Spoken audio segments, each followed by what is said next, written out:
WHGE 95.3 FM. Coming up, the Open Eye.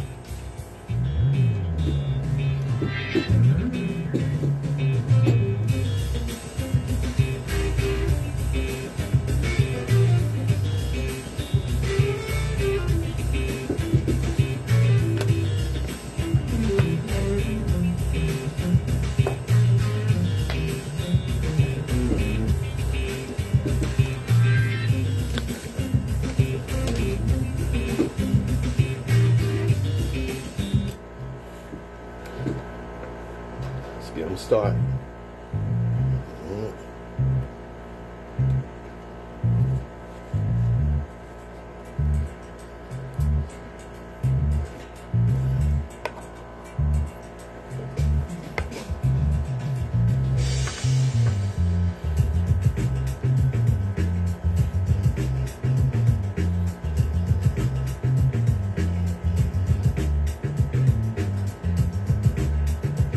Those of us that indulge in or commit intellectual violence don't do so for the pleasure of mental masturbation or ego diddling.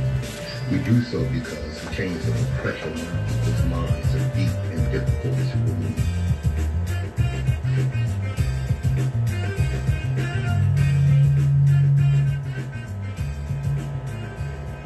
Good morning, my children of the sun. Welcome to the Open Eye on WHGE 95.3 FM. I'm your host and third eye optometrist, Patrice Gibbs. Yes, indeed, right here to get it started, to get that third eye open. I'm going to operate on your mind today. Let's just start off with a message, important message. 3 Narcan kits, courtesy of Brandywine Counseling at Eastside Pride Recovery Meetings. That's on Tuesdays, 7 p.m. to 8:30 p.m. at the Central Baptist Church Annex, 9th and Pine Streets. It's open to everyone facing addiction, whether it's drugs, alcohol, gambling, etc. Are you sick and tired of being sick and tired? Then show your face in the place. Men and women welcome, and there will be free food and snacks. That's the Eastside Pride Recovery Meetings at Central Baptist Church Annex, 9th and Pine Streets. All right. Let's get our disclaimer out the way right quick. And we'll be right with you. WHGE 95.3 FM, the Open Eye. The views and opinions expressed on the Open Eye are those of the host. What's up? What's good, bro? How you doing? Yeah. WHGE 95.3 FM, nor our sponsor, the Delaware Center for Homeless Vets. Any content provided by Open Eye's hosts, guests, or contributors are theirs and are not intended to belong in any religion, ethnic group, company, or individual.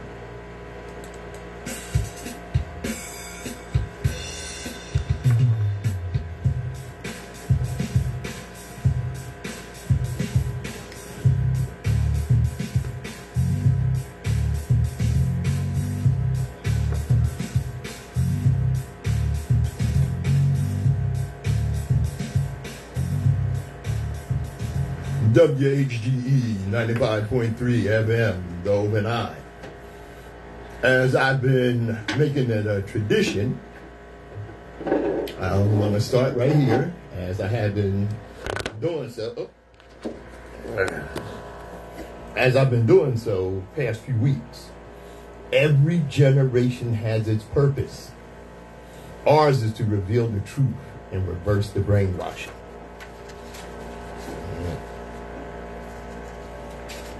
History is the clock people use to tell their time of day, and it is the compass that people use to locate themselves on the map of human geography. It tells you where you've been, what you are, and where you are. But most importantly, history tells where you still must go and what you still must be. That's a quote from the great Dr. John Henrik Clarke. Yes, indeed, right here on the Open Eye. As you know, we are strongly influenced by Dr. Clarke. Okay, all right. Let's see. All right. Nsoromma in the building getting set up. In the meantime, give you a little history. It was this month in 1970. I was 9 years old. It was a year before I first saw him in concert. Get Up. I Feel Like Being a Sex Machine by James Brown entered the Billboard Hot 100 at number 72. That was July 18th, 1970, which was, I think, was yesterday. Is the day the 19th? What is it?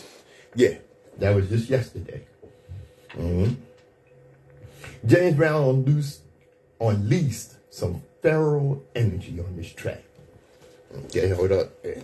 Nsoromma getting us set up here. All right. Which wasn't all that unusual except for the title, which was shocking at the time. I remember, this is just 1970. Most artists couldn't get away with it, but Brown knew his audience could handle it. He also knew that radio stations that supported him would continue to do so, especially since he himself owned 3. It was a good move. Get Up, I Feel Like Being a Sex Machine became the first Hot 100 hit with the word sex in the title. The next was another James Brown song, Sexy, Sexy, Sexy, which hit number 50 in 1973. The first act other than Brown to do the deed was The Moments, who reached number 17 with Sexy Mama, and that was 4 years later in 1974. A few years later, sexy songs were commonplace, led by Hot Chocolate's You Sexy Thing. Y'all remember that? Much of this song is interplay between Brown and his right-hand man, Bobby Bird, who does the Get Up, Get On Up vocals. The intro is also a call and response with Brown saying, I'm ready to get up and do my thing. And his band providing affirmations. This back and forth made the song one of Brown's live favorites. Despite the title, the song isn't all that carnal, as Sex Machine is being used as a simile for staying on the scene. The lyric is mostly vague affirmations like, you got to have a feeling, sure as you're born. In the 2014 film, Mr. Dynamite, The Rise of James Brown, Bobby Bird said the lyric wasn't saying all that much, but the fact that we were saying Sex Machine, that wasn't supposed to be said. Sex Machine was the first song that James Brown recorded with his new band, which was led by the brothers Bootsy and Catfish Collins. Brown's previous band was filled with seasoned pros like sax player Maceo Parker and drummer Clyde, get a drummer some Stubblefield. In March 1970, they rebelled against Brown's harsh treatment and stingy pay, telling him that a change was in order. Brown made that change himself, replacing them with a young Cincinnati band led by the Collins brothers. Only drummer Jabbo Stark stayed on. It was a rough going the first few weeks, but Brown eventually whipped his new group into shape. With this song, he proved that he could make hits with them as well. The song was written on the back of a paper bag. Bootsy Collins recalled to Uncut, Sex Machine started life right after a show. James didn't usually ride the bus. It was a plane or limo.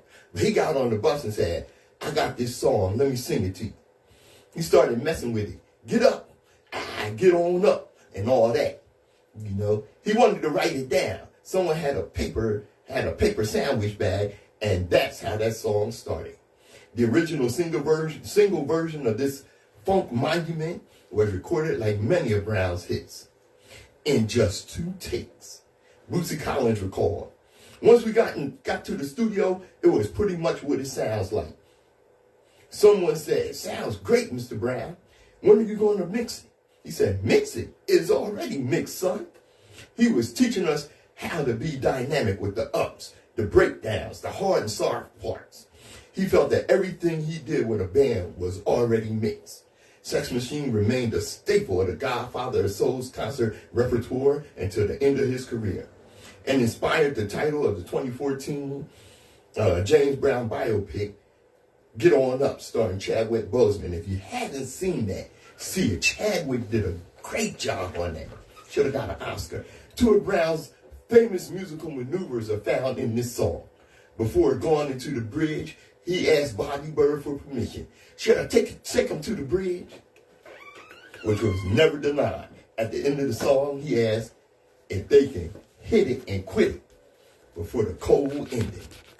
Near the end of the song, Brown repeats, "Shake your money maker," which comes from the 1961 Elmore James song of that name. Elmore isn't credited on Sex Machine. It's not likely he was ever compensated. Running 10 minutes and 48 seconds, that's almost 11 minutes. This opens the Sex Machine album. The single was split in 2 parts, with part 1 on the A side and part 2 on the B side. Part 1 is what most radio stations played. This edit retains a short version of the spoken intro and keeps the first 2 verses. But after James takes them to the bridge, the song fades out. Take them to the bridge. James Brown, 1970. All right. WHGE 95.3 FM. The Open Eye. Coming back with Nsoromma. Yo, Dre, what's up? Trey say, what's good? Ain't nothing. You know, we just getting popping right now. Yo. You know James Brown, the icon, for real. You know what I'm saying? That was my man. Ask kids right now that's in the music industry about their history. They can't even tell you nothing, man. That's crazy. That's why they need to tune in to the Open Eye. That's right. Indeed. We'll put you in on all kind of information, education. WHGE 95.3 FM, The Open Eye. I'm Patrice Gibbs, your third eye optometrist and host, joined by my partner in consciousness, Nsoromma. What's up, brother? Wagwan. Chop.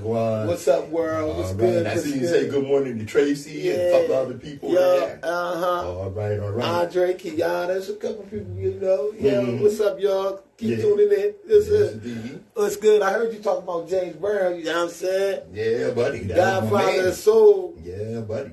That's word. You know, it's something that one of the white supremacist criticisms is that black people are getting something for nothing.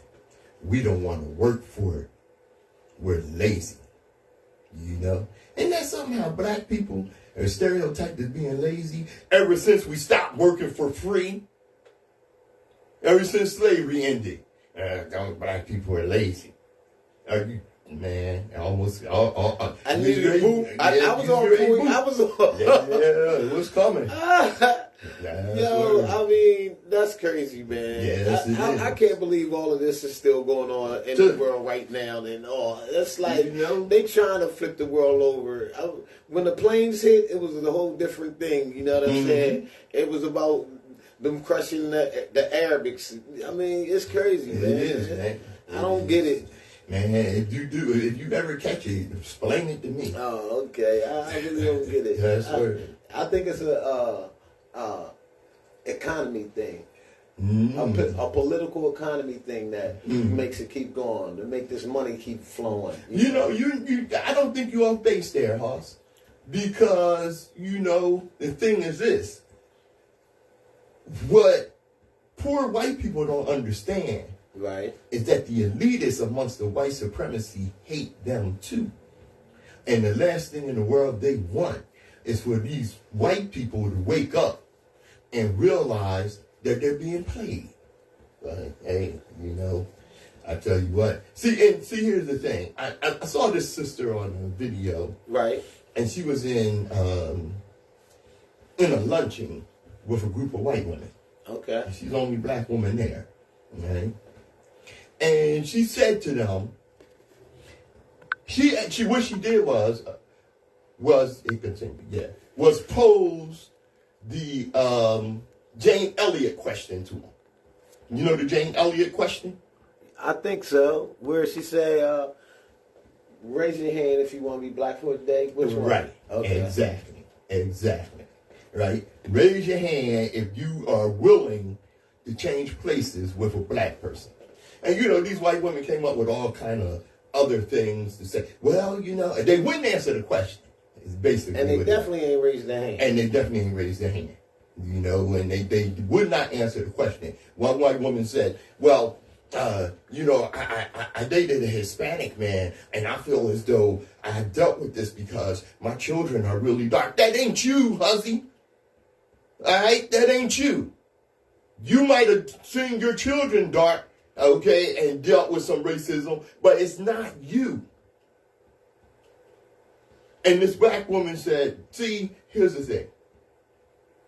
I never had found a white woman that I could trust. And I don't blame her. That's why. This month, specifically August 17th, was Garvey Day. Marcus Garvey was born August 17th, I think it was 1887. And you've heard me mention Marcus Garvey numerous times, and the fact that my family, I'm a fourth generation Garveyite. My great-grandfather was a Garveyite. We don't know enough about Marcus Garvey. We don't talk enough about Marcus Garvey. Marcus Garvey was one of the greatest black leaders we ever had. Right. He organized more black people than any other black leader in the world, and without the internet. Marcus Garvey said that black people will never become successful depending on whites or other races. He said that as black people, we must come together and do for self. We think the nation got that. Do for self. I'm going to list some of Marcus Garvey's achievements. Marcus Garvey built factories, and his factories made clothes, and they also made black dolls for black kids to play with. You know, it makes that first thing on the list. It makes me think of what John Henry Clark said in his criticism of some of these black groups out here. All right, he said, you know, he sees some of these leaders riding around in limousines. Right. He said they could bring about change quickly if they declared that they would not wear a pair of underwear unless it was made by black people. They would not put on a jacket unless it was made by black people. Okay? They would not ride in a car unless it was made by black people. Now these leaders cry about, you know, and talk this about do for self. Do for self. Okay? And they are in a position to make these things happen. Do for self. He built a hotel. He built a chain of grocery stores. His organization had their own trucking company. So he's moving goods himself. See, one of the big problems with, you know, those of us that are in business is our inability to distribute our products. We have to depend on white shipping companies to see to it that our products get to the market. We got to stop that. We have the skills, we have the financing, and what have you. Do you know why Michael Jackson was so feared by the record company and probably murdered? Because he was murdered. Let's not kid ourselves. I'm not into conspiracy theories, but let's get it straight here. Why was Jay-Z hanging out with Michael Jackson? You talk about people from two different worlds, okay? Because he was learning from Michael Jackson. And the direction that Michael Jackson was hitting in was controlling the distribution of our product, which is music, which is probably one of America's biggest exports, is music. And import. And import.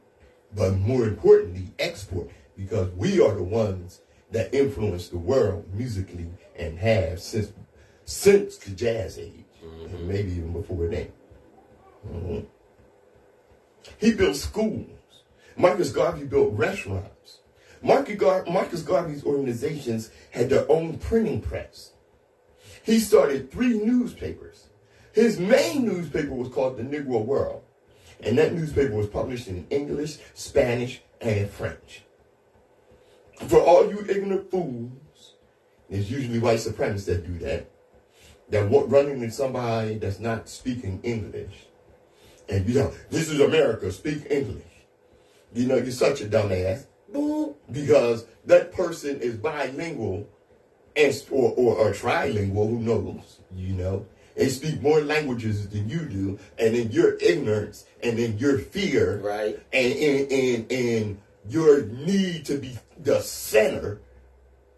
Yeah, speak English. This is America. Speak American. American is not a language. English, the American English, is a bastardized version of the King's English. Okay. His organization bought 3 ships, and they started practicing international trade and commerce. Marcus Garvey's organization owned office buildings. His organization also bought an auditorium in New York, and that's where Garvey did most of his speaking, and that place was called Liberty Hall. By 1922, Marcus Garvey organization had 6 million members. 6 million members. This is before the internet. 6 million. Before, television. Before radio was really a big factor in communications. 6 million members. His organization had over 900 branches in 40 different countries. Marcus Garvey also started his own political party, and he named it the People's Political Party. Marcus Garvey was the first black leader that changed the mindset of black people. That's very important. He was the first to affect us psychologically. He taught blacks to love themselves, and he taught us to be proud of the way that the Creator made us. Kwame Nkrumah became the first president of Ghana, and he said that Marcus Garvey was his hero and his biggest influence. Nkrumah named Ghana's shipping line the Black Star Shipping Line in honor of Marcus Garvey. He also named Ghana's soccer team the Black Stars. Jomo Kenyatta became the first president of Kenya, and he also said that Marcus Garvey was a major influence. Nnamdi Azikiwe. Okay. He was the first president of Nigeria. And he said that Marcus Garvey was a major influence on him. He said that reading Garvey's Negro World shaped his worldview. Julius, that's a hard one. Julius Nyerere became the first president of Tanzania. And he also said that Garvey's teachings was a major influence on him. Malcolm X's parents were members of Marcus Garvey's organization. Okay? The Honorable Elijah Muhammad, the leader of the Nation of Islam, praised Marcus Garvey. He said that Garvey was the forerunner and laid the foundation for what the Nation of Islam was doing. He said that they were carrying on Garvey's work, which is why they attracted Malcolm X. Marcus Garvey said that his organization employed thousands of people through the businesses that they created. And Marcus Garvey did all that without any help from white people or the government. He did this during a time when there were no televisions or computers or internet. Up, you mighty race. Accomplish what you will. By connecting our birthright of greatness. Our history connects to the first doctors, scientists, mathematicians. We are the original man and woman. Garvey's influence. Many of the flags of the post-colonial nations of Africa had the red, black, and green. All right? And that was the flag created by Marcus Garvey. It is the flag of Pan-Africanism. Garvey's influence. Though Garvey was a Jamaican, his movement and the UNIA were largely an African-American movement, the Universal Negro Improvement Association. When Garvey's publication, The Negro World, was published, it was distributed throughout Africa. That's why it was in 3 languages. That's why it was in the colonizers' languages, because these were the languages that Africans spoke. When the paper arrived, village boys would gather and listen to Garvey's editorial as it was read. The village boy's job was to remember every word and then run back to their village and recited verbatim for the whole village. When Ghana gained its independence, one of the first people, Kwame Nkrumah, the first prime minister who I mentioned earlier, invited to the celebration of the independence of Ghana was Martin Luther King Jr. When Malcolm X visited Africa, every nation he visited greeted him and accommodated Malcolm as though he were a head state. Modern times, many of our brothers and sisters throughout the continent expressed support for the Black Lives Matter protests.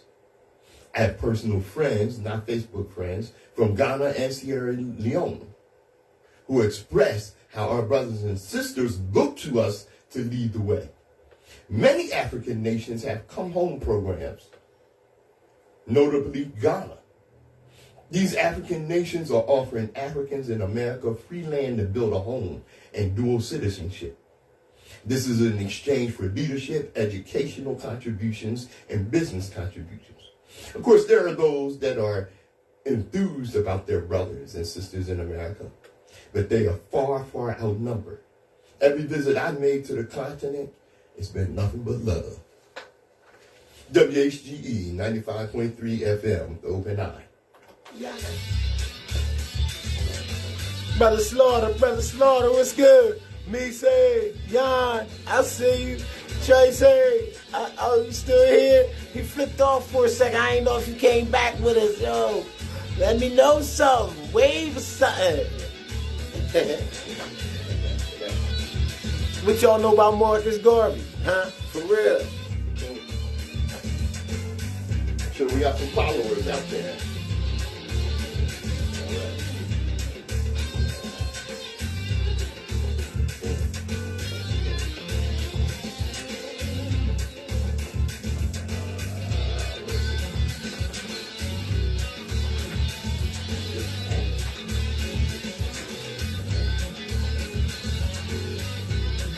What's good? How y'all? What y'all up to?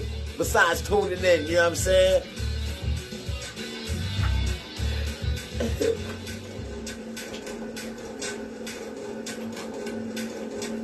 WHGE 95.3 FM.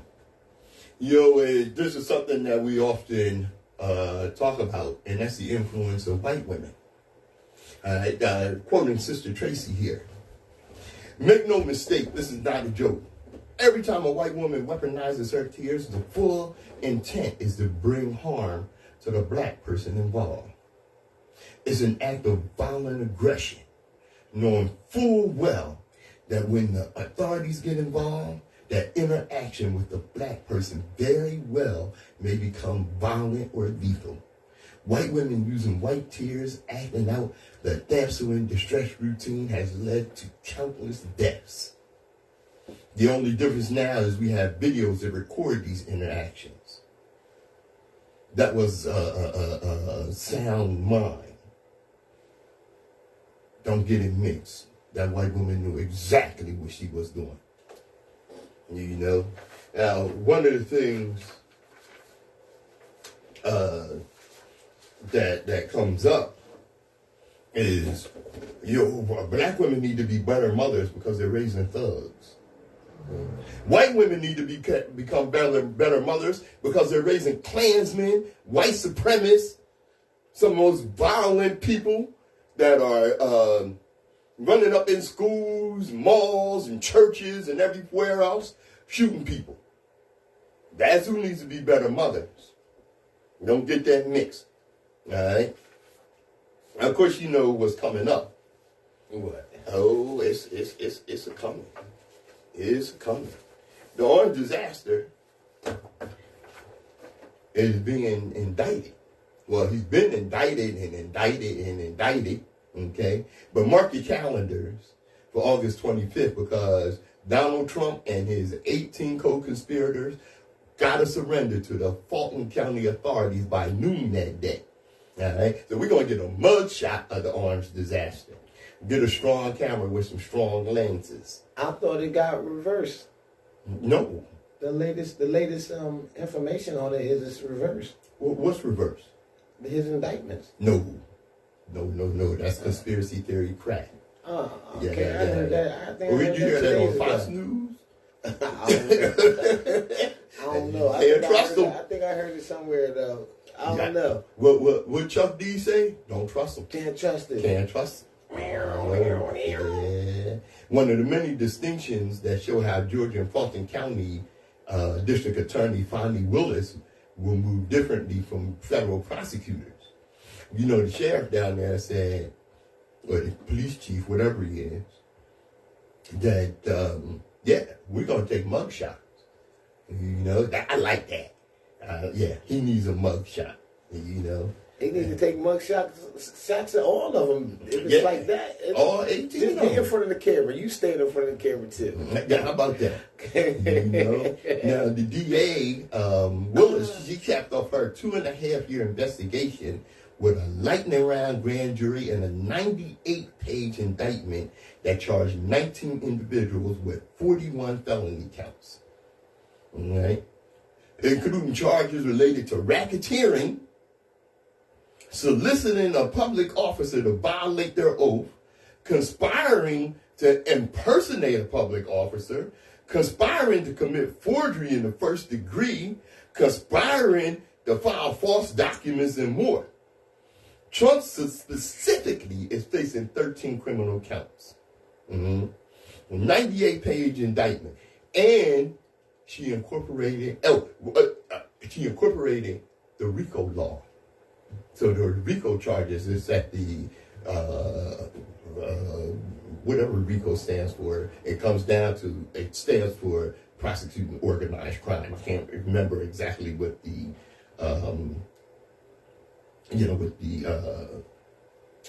what they call that. But at any rate, it's interesting that this RICO law is being used because one of the people being charged in these indictments, one of the people being charged is someone that pioneered using the RICO law against the mob.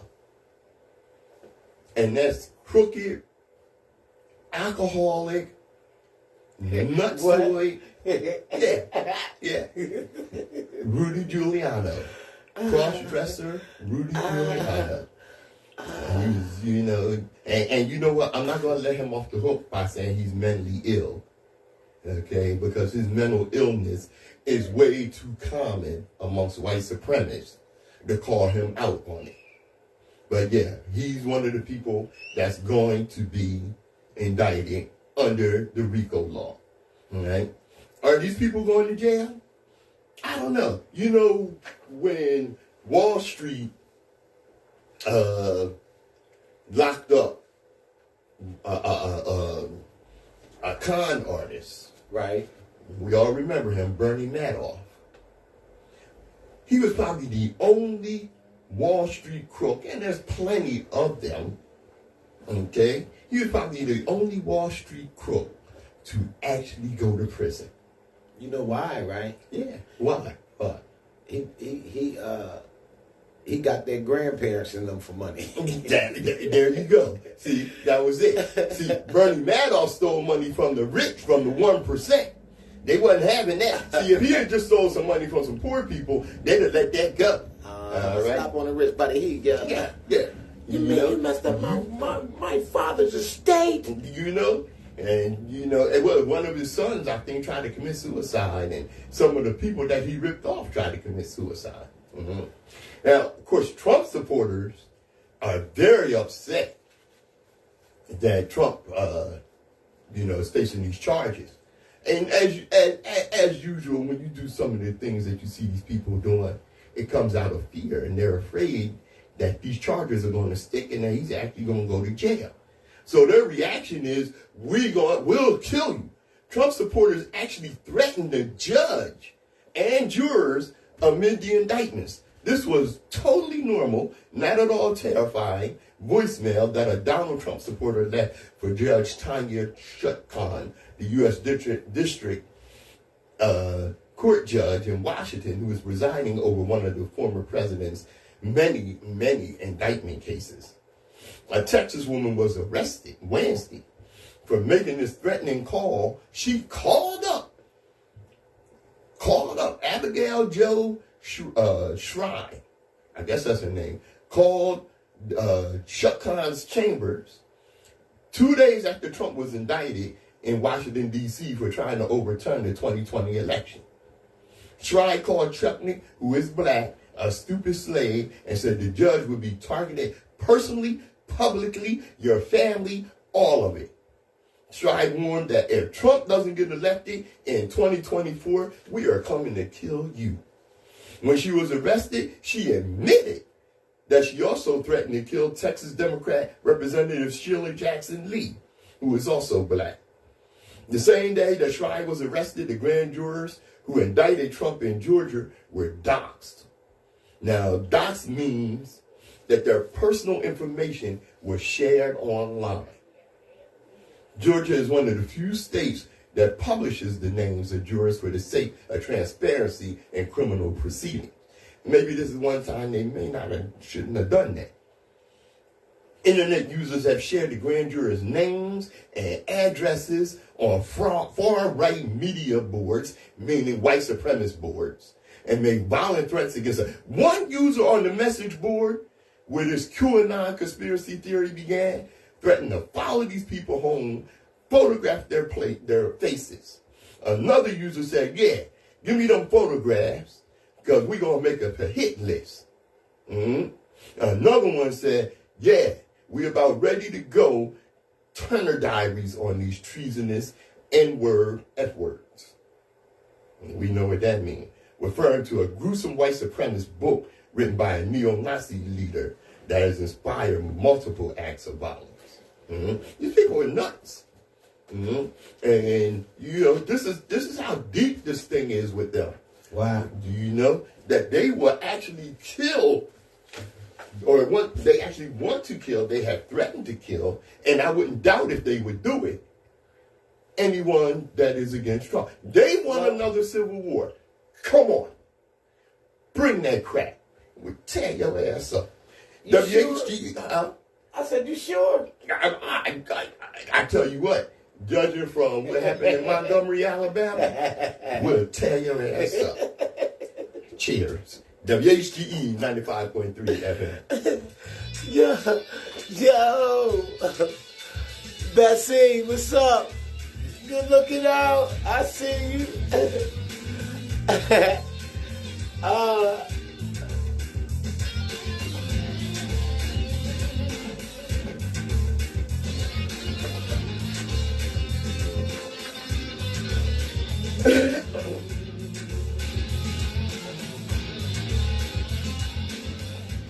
WHGE 95.3 FM. I'm Patrice Gibbs. Nsoromma in the building. All right. My partner in consciousness. Yes, indeed. Dr. Clark said, nothing ever brought into Africa from the outside was meant to do the African any good. Right. That means all religions. Islam was the handmaid of Arab imperialism. Christianity was the handmaid of European imperialism. And the Hebrew faith, Judaism, was the handmaid of a concept called the chosen people. And you know, I'm going to stop talking about that just for a second here. You know, one of the things that Dr. Ray Higgins said, you know, can you imagine if you got to write the world's history? Wouldn't you write yourself in as the chosen people? Even if it's a goddamn lie. Boo! Yeah. You know. I know that was a late beat, though. Because you came from some desert-dwelling nomads, all right? Got your religion from some desert-dwelling nomads and some Europeans that came out of the caves about 3 or 4 days ago, historically speaking, on the historical timeline, all right? And now you're the chosen people. I'll be damned. I don't think there's no one that could really write that because it's too many different people in the world, you know? Yeah, I feel you, brother. But consider this. What? The richest man who ever lived on that planet Earth was who? Mansa Musa. Mansa Musa. That's right. All right. You know, he was the king of the Mali Empire. Now, when Mansa Musa passed through Egypt, you know, and this is well known, he bankrupted the Egyptian economy. How did he do that? Because every poor person he saw, He gave them gold. Yeah. Now, how does that... big chunk of gold. A big chunk of gold. A little piece. Yeah. Now, how does an economy function? Okay.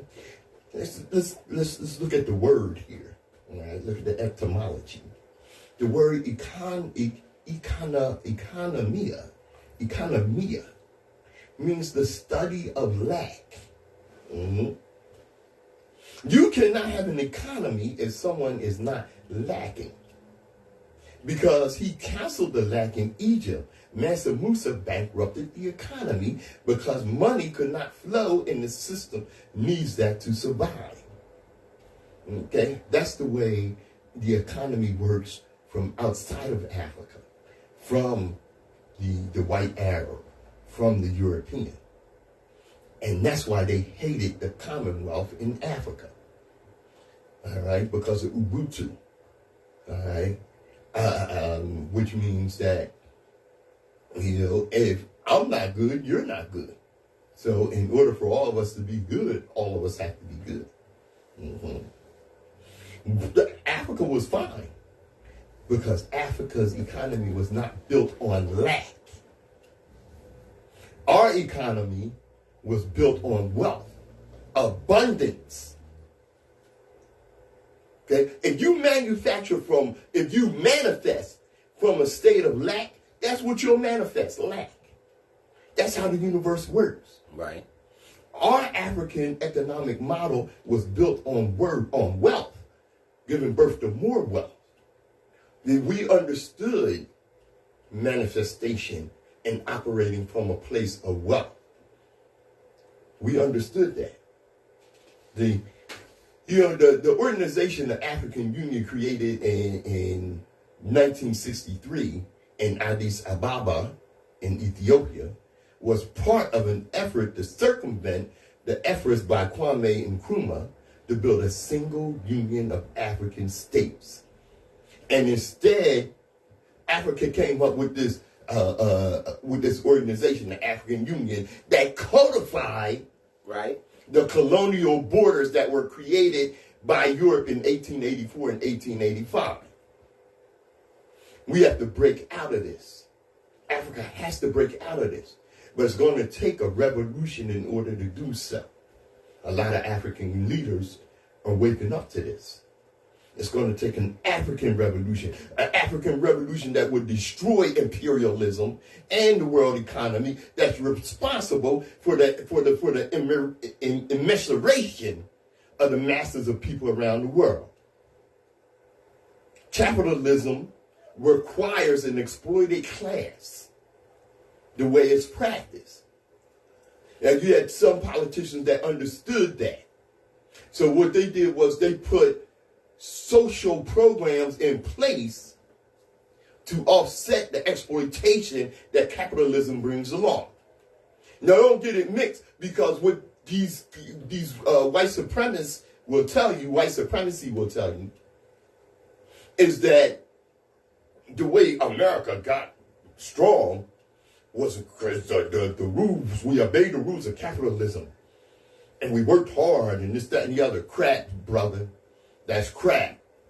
And Dr. King taught us. Dr. King taught us that capitalism did not bring America up. America came up on the backs of its black prisoners of war, the enslaved. Okay? So what we have to do is turn that thing around, starting with Africa. Let me tell you something, Africa.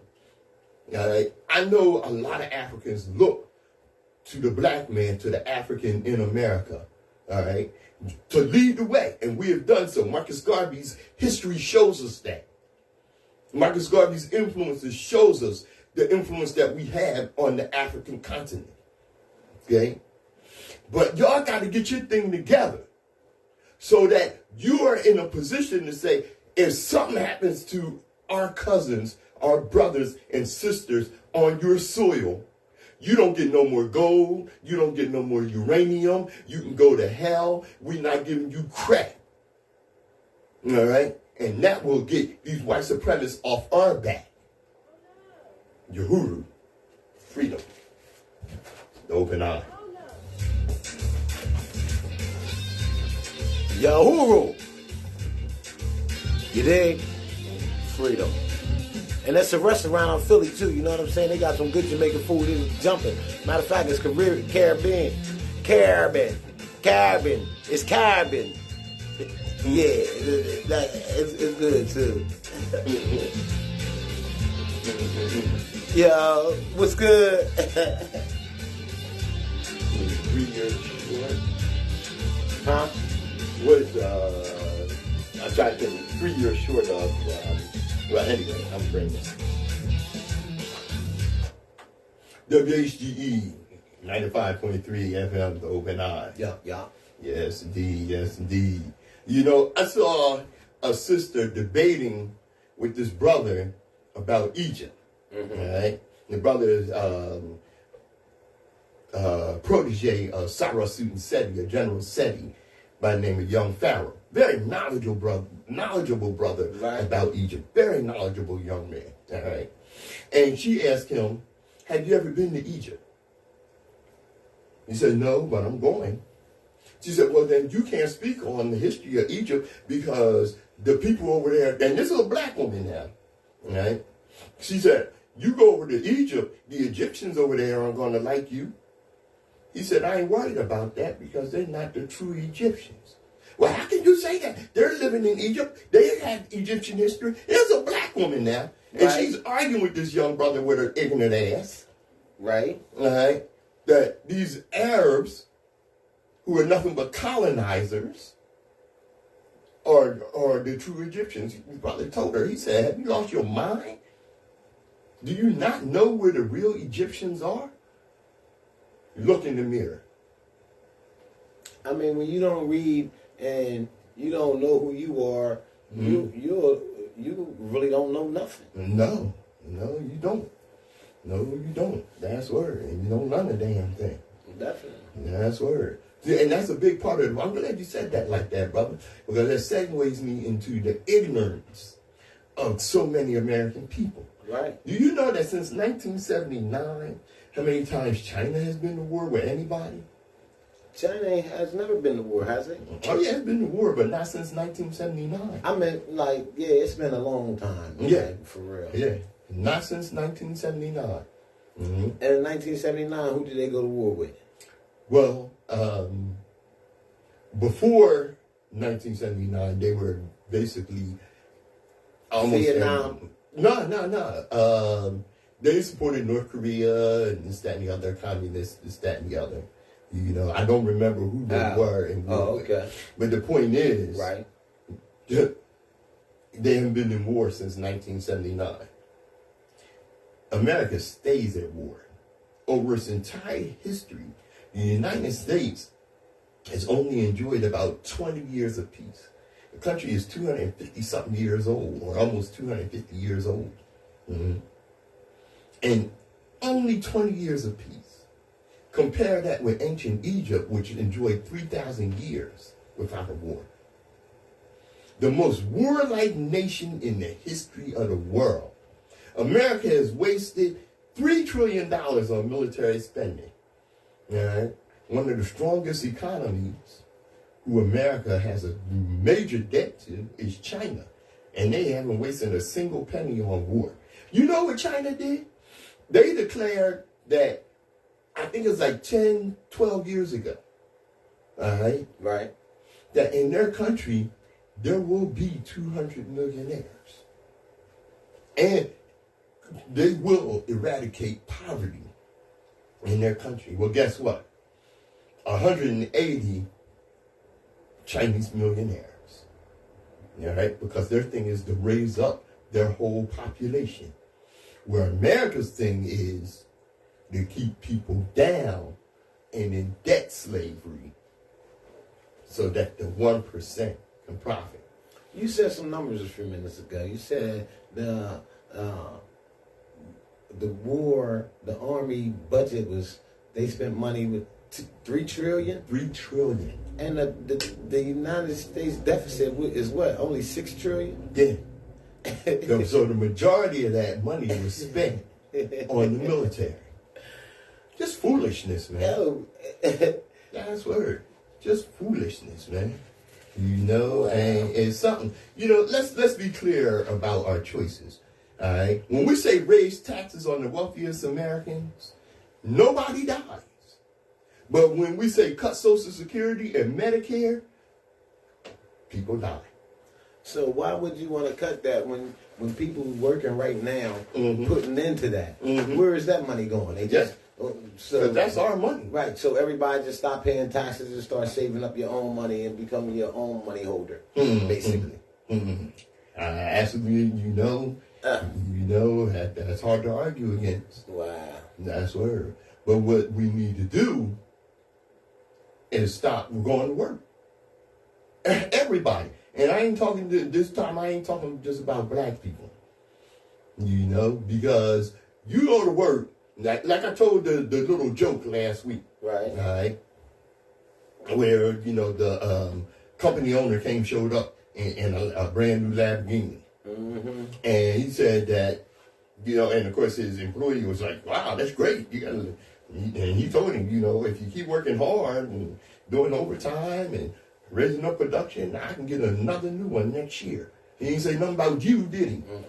That's word. Right? He really don't see you. No. He definitely won't see you if you ain't making your quota. How about that? All right? And go back to Africa. That's where we're going to... our hour is coming to a close here, as it does quickly. All right? You know, there are 54 sovereign nations in Africa.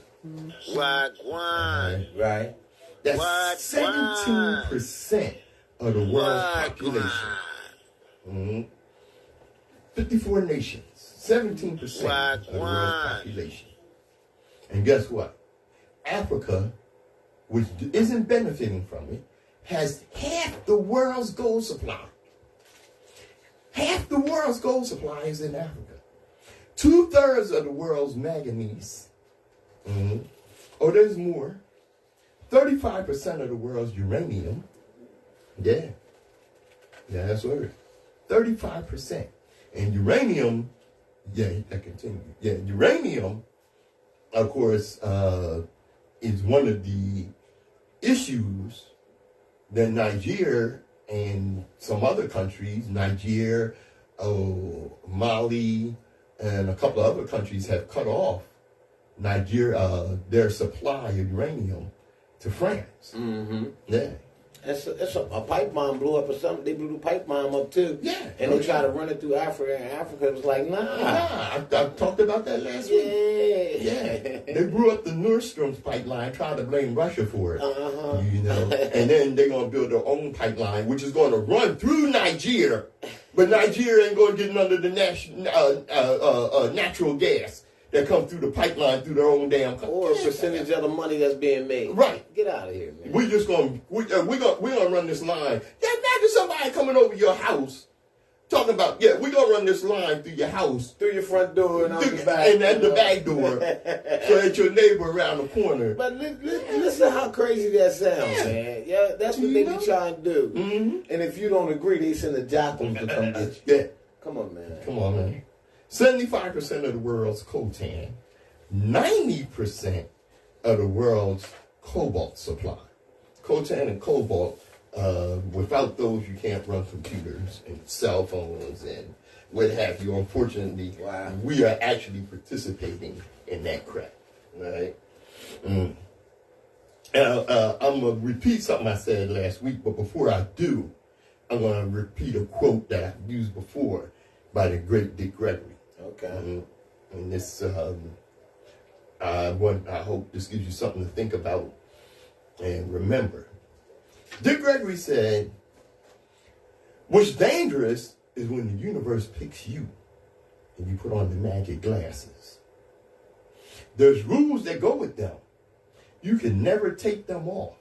You never see things as they're supposed to be. You see things as they are. And you can never force anybody else to wear them. You know, that's pretty heavy there. And what I said, and I actually wrote this before I read that quote from the great Dick Gregory, from Baba Dick Gregory. If I could show you what I see, and that's our job on Open Eye, Right. We try to show you what we see. Have you ever said, if I could show you what I see?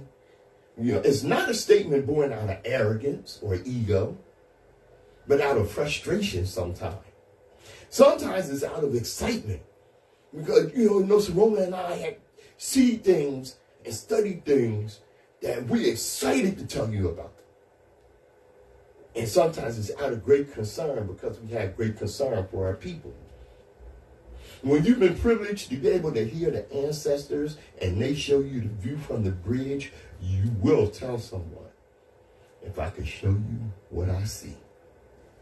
Over I, WHGE 95.3 FM, I'm Patrice Gibbs. Nsoromma. And as we always tell you, destiny determines who enters your life, but you decide who stays. Right. Therefore, value those who value you, and don't treat those as a priority. Who treat you as an option. Open eye. Thanks for joining us. Yeah, I got. Yo, what's good? You know what it is. Our time be coming by quick. You know what I'm saying? I hope y'all learned something about Marcus Garvey and all the rest of the stuff we talked about today. You know what I'm saying? Hey, yo, brother Pat, you got something to say? Thanks for tuning in. Tracy, Kiana, Missy, you know, Southern Slaughter, Bessie. Hey, yo. Hey, thanks for joining us. We really appreciate you. And thank you everyone who has been posting great stuff that I've been able to even research deeper and look into and what have you. You know, big ups Bessie, Tracy, big ups James and what have you. And as I always tell you, global African supremacy, because the world was a much better place when the black man ruled. Peace. Yaga. Streaming on platforms. Go get that. All right.